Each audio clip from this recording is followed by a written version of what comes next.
What's going on, guys? How are you, meatballs? Today I'm going to be explaining to you the weapon rarity system within Call of Duty Modern Warfare Zombies. In essence, it's exactly the same as a Cold War weapon rarity system. However, the methodology of upgrading to the different PackAPunch tiers and or upgrading the different weapon level colors is different. So in Cold War Zombies, you had at its base 5 different weapon level rarities. You had your base level, which was gray/red for some reason, but then you had green, blue, purple, and gold. And you also had like a different type of gold, which was exclusively, and in this case, it's exactly the same in this game, for wonder weapons. The Wunderwaffe, the ray gun, and you have the Scorcher, I believe it's called. I'm not exactly sure of the exact name, but that is for the just for wonder weapons, that 6th category, which is really irrelevant. I just wanted to mention it, that there is a 6th technical weapon color. Now, on top of those weapon colors, which when you upgrade from one, so for example, when I upgrade this weapon in my hand, you notice earlier in the game, I'm going to show you how this is all done. It was gray. When I upgraded it from gray to blue, that weapon increased in damage. That's basically all the weapon level rarities do.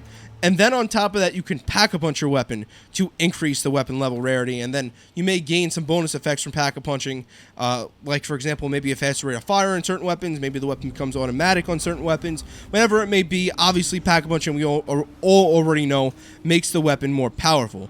But like I said, in this game, stuff's a little bit different. Sure, there is a PackAPunch machine, and there's different types of PackAPunch machines in each threat zone. So there's 3 threat zones inside of Modern Warfare Zombies. You have your low threat zone, your medium threat zone, and your high threat zone. In each one of those threat zones is a tier of PackAPunch. So in Cold War Zombies, there were 3 different PackAPunch levels.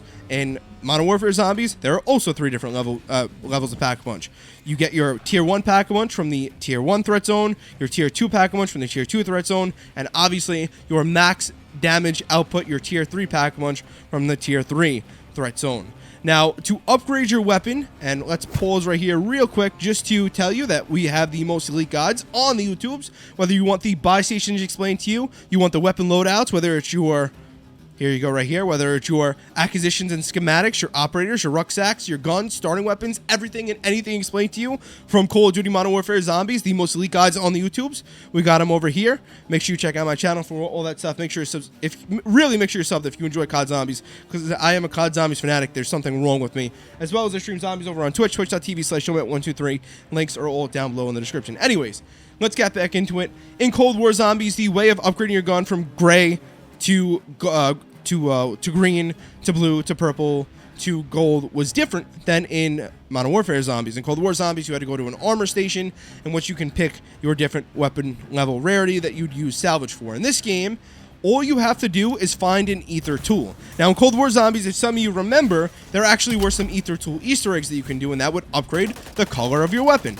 Similar here, if you do contracts / complete objectives, just kill zombies, go to different threat zones, you will eventually come across an Aether tool. Now, as I mentioned, I have a video talking about acquisitions and schematics. Acquisitions are things you find in-game and exfil with, for the most part, and your schematics are things that you find around the map. So you may find an Aether tool schematic, like maybe a purple Aether tool schematic, somewhere around the map, and once you pick that up, you'll have that permanently. There'll be some sort of cooldown, and I explain it more in the video, but you'll have that permanently. So even if you don't find Aether tool on the map, say you want to really do something serious in zombies, you can use that schematic to craft a purple Aether tool, and when you go into the game, you can immediately make your weapon purple by applying that purple Aether tool.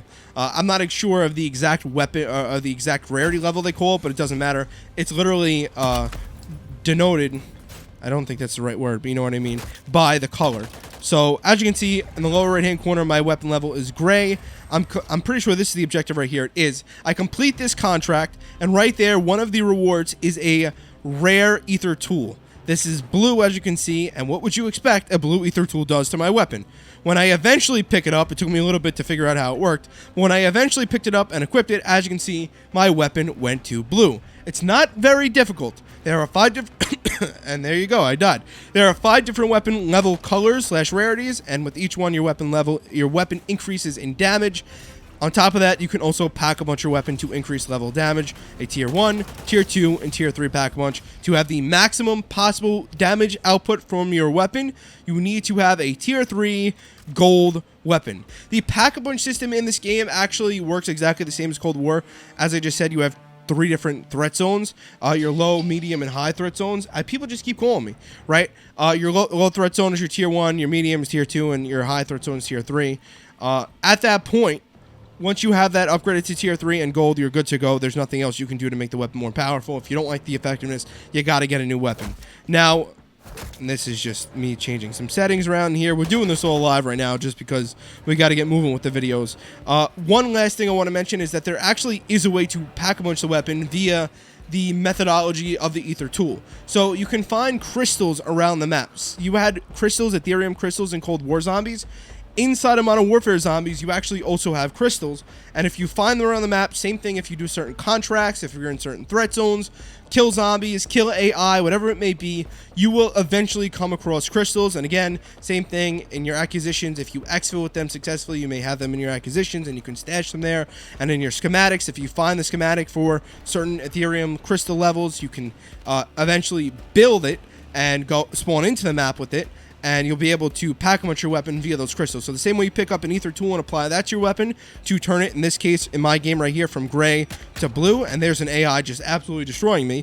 The same way you upgrade your weapon from gray to blue, same way I did it in my game with a tool, you can upgrade the PackAPunch level from 0 to 1 or to 2 or to 3, etc., using those Aetherium crystals that you find around the map. And again, for example, in your schematics, this is how powerful schematics are. Of course, like I said, there's cooldowns. If you have the schematic for a purple Aether tool and for a whatever the highest level of PackAPunch level is, right? You can spawn in with a tier 2 purple weapon pretty much within 2 seconds of being in the game.